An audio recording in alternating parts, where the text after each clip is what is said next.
बिस्मिल्लाहिर्रहमानिर्रहीम, अस्सलामुअलैकुम। Welcome back to my channel cooking with Usma Saleem. जी तो कैसे हैं सब? होपफुली सब ठीक ठाक होंगे, अपने घरों में सेव होंगे। हम भी अल्हम्दुलिल्लाह ठीक ठाक। सब ड्रिंक्स का बादशाह, ठंडाई सरदाई सरदाई इसीलिए इसको बोलते हैं जी, ये सबका सरदार ड्रिंक है। चलें जी, बिस्मिल्लाहिर्रहमानिर्रहीम। सबसे पहले जो चैनल पे न्यू है, चैनल को लाइक शेयर और सब्सक्राइब कर दे और बेल के नोटिफिकेशन को प्रेस कर दे। बहुत शुक्रिया। मैंने 3 अदद इलायचियाँ ली हैं, ठीक है जी।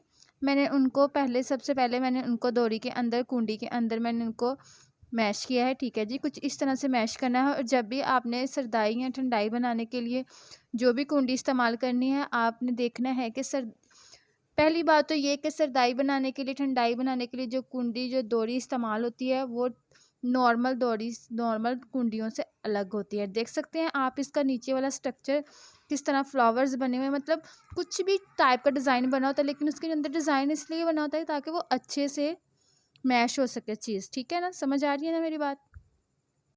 फिर जी हमने रात सारी खसखस को मैंने भिगो के रख दिया था, ठीक है जी, पानी के अंदर। इससे ये होता है अगर हम इनको पानी के अंदर भिगो के रखें तो वो अच्छे से मैश हो जाती है, ठीक है जी। जी, तो यहाँ पे मैंने 8 गिलास सरदाई के बनाने थे, उसके लिए मैंने 3 चम्मच खसखस के भिगो के रखे थे।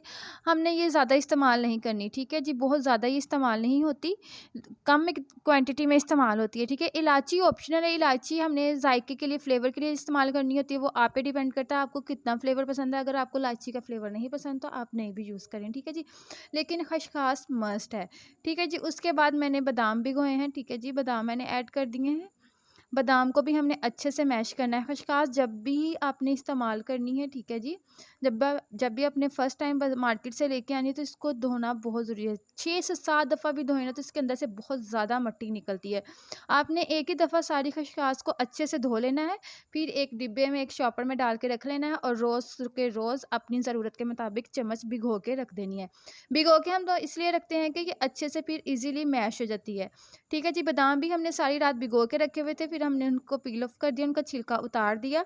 छिलका उतार के हमने कुछ इस तरह से घुमा-घुमा के उसको अच्छे से उसका पेस्ट बनाना है। हमें उसका पेस्ट चाहिए, ठीक है जी। उसके अंदर थोड़े से भी दंदाने हमें नज़र नहीं आने चाहिए, मतलब ना हमने अच्छे से यकजान करनी है, कुछ इस तरह से देख सकते हैं आप जिस तरह मैं कर रही हूँ, ठीक है जी।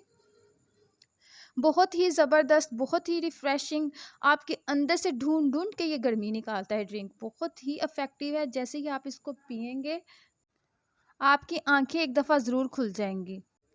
गर्मियों का ख़ास तोहफ़ा है, गर्मियों में स्पेशली लोग इसको बाहर जा के पीते हैं, और घर में भी आप इसको बनाएँ और पिएँ, क्योंकि घर की बनाई हुई चीज़ में ज़्यादा फ़ायदेमंद होती हैं। बाज़ार की, मार्केट की चीज़ तो फिर मार्केट की होती है। इसलिए कोशिश किया करें कि आप जो भी गर्मियों का तोहफ़ा है जी सरदाई, वो आप इसको घर में बनाएँ, खुद भी पिएँ, घर के बच्चों को भी पिलाएँ, बड़ों को, बुज़ुर्गों को, सब ये पिएँ। बहुत ही ज़बरदस्त ड्रिंक है जी। हमारे घर में तो गर्मियों में ये मस्ट बनता है, इसलिए मैंने ये रेसिपी आपके साथ भी शेयर की है। उसके बाद जी हमने 2 किलो इसमें दूध ऐड किया है, ठीक है जी। 2 किलो दूध, आपकी मर्ज़ी है आप इसमें दूध ऐड करें, आपकी मर्ज़ी है आप इसमें पानी ऐड करें, ये ऑप्शनल है। दूध की जगह आप पानी भी ऐड कर सकते हो और दूध भी ऐड कर सकते हो, ठीक है जी। उसके बाद मैंने अपने हिसाब से हस्बे ज़रूरत मैंने इसके अंदर चीनी ऐड करी है, ठीक है जी।